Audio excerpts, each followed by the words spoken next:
Y mientras cantaba una canción de amor, por el camino iba una bella pareja.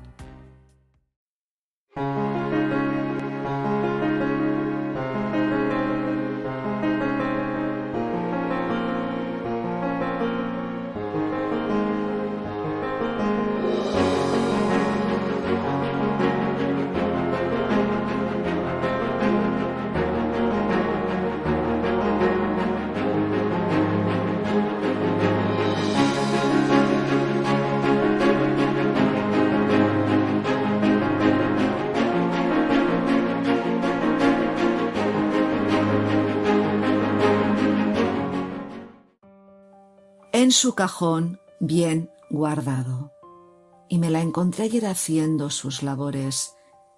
Al calor de la lumbre, acompañada de su hilo y aguja, inició el más valioso de sus bordados.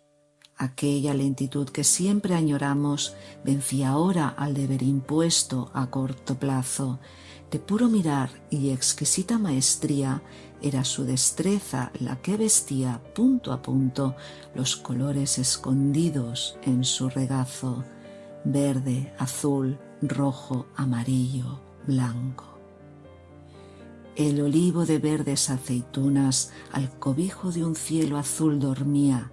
Cerca una pareja de honradas cunas, un ramo de amapolas ella hacía, él el sí de las mil y una fortunas. Blanca, blanca, blanca, mi fiel paloma, blanca, blanca, blanca, libre y soñada.